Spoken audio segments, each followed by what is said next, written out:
In this Explain with Sean video, we're going to be restoring a 32GB iPhone 6 that I got off eBay for around $25. It is not iCloud locked, but is very smashed.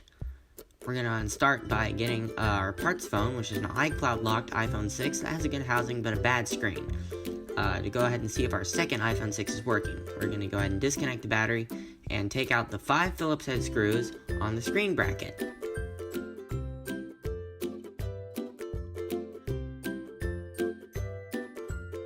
Once we've done that, we'll go ahead and set the bracket aside and disconnect all the cables connected to the motherboard on our test screen. We'll go ahead and remove the 2 Penelope screws at the bottom with our Penelope screw bit. We'll then go ahead and take our iFixit tool and work it around the display until it pops off. We'll go ahead and take out the 5 screws on the display bracket again.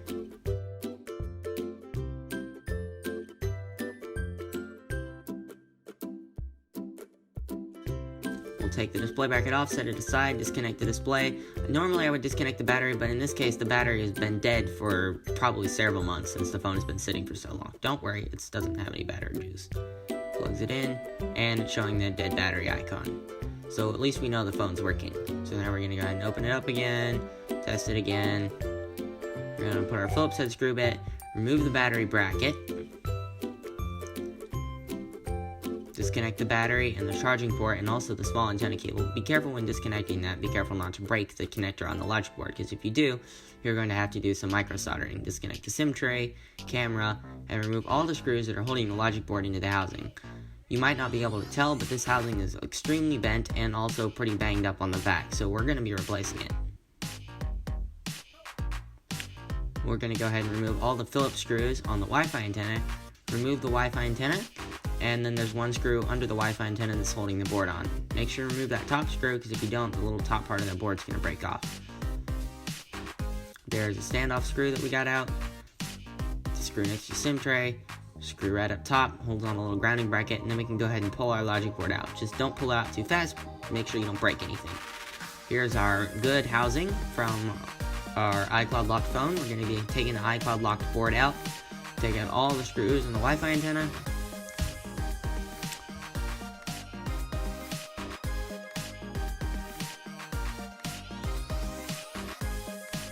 Remove the Wi-Fi antenna, there's that one screw under it. Take out the screw at the top of the board next to the camera, and disconnect all the cables. Again, that little antenna cable, SIM tray, that's not stand up, regular screw. Take out the board. We're gonna go ahead and put on our new board. Make sure none of those cables are under the board, especially that tiny antenna. You put the board back in.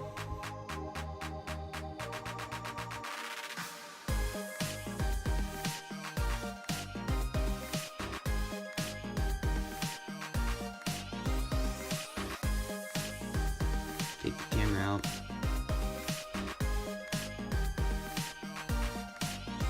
The flash housing on this phone is a bit melted from a few experiments, so we are removing the one from the banged up housing and putting it in there.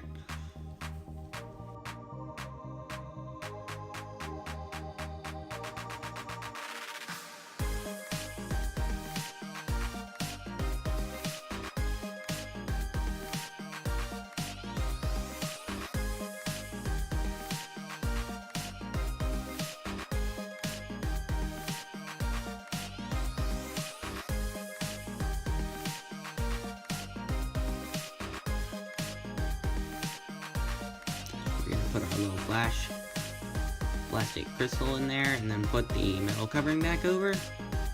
Put the 2 screws back in. Actually, one of them's held in by the camera bracket, so we're going to go ahead and put the camera and the bracket, and then the 2 screws for that.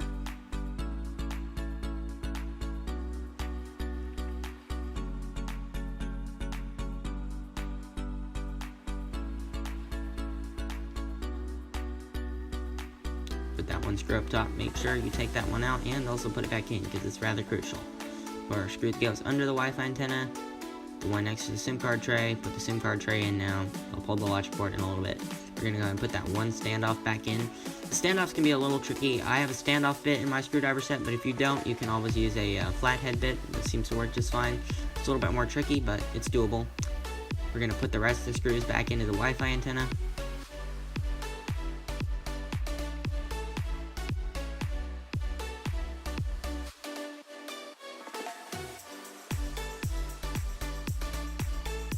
And also put the 2 screws into the bracket that covers the buttons.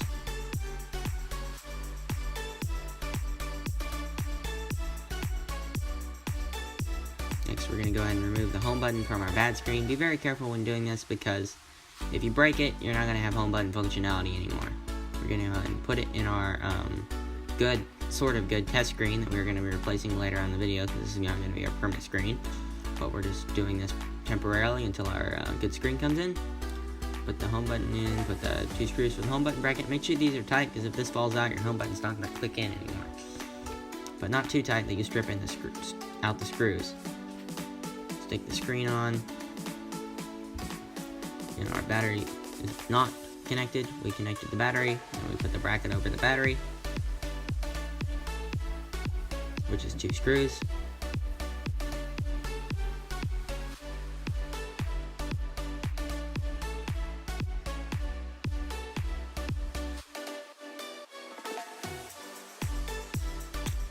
We put the screen bracket on, again the 5 Phillips head screws.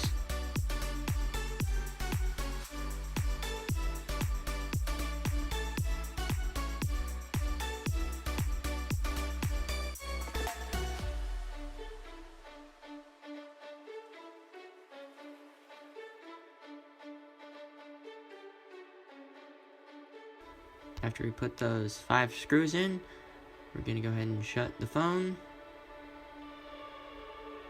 And we're going to go and test everything out.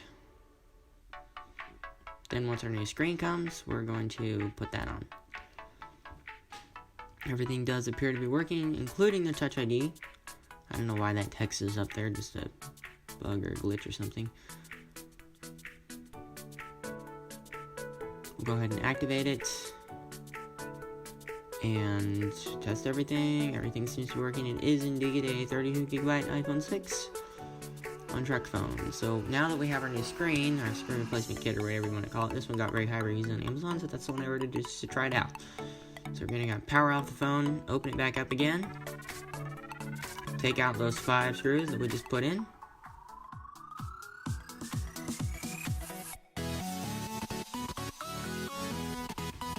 Remove that bracket, take out the 2 for the battery, disconnect the battery, disconnect all the screen cables, and next we're going to go ahead and take off the 2 screws that hold down the home button bracket, take off that connector. Be really careful when doing this, because if you break the home button, you're going to lose the Touch ID functionality. Plug that back in, put the 2 screws back in. I got one with all the internal parts included because it was the cheapest option that offered a retina display. Going to go ahead and connect all the cables back up. Battery bracket, plug the battery back in, 2 screws. Screen bracket, go ahead and put in the 5 screws that are holding that on.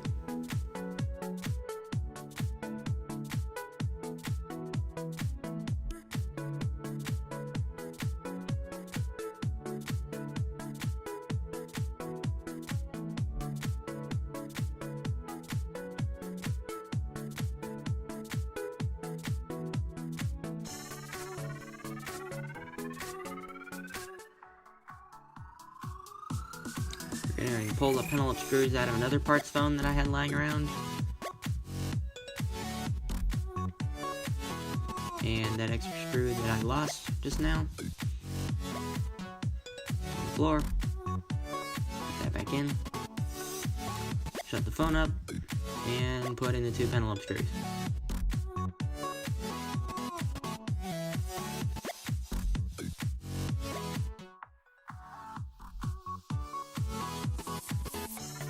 Power it on, and it works just fine.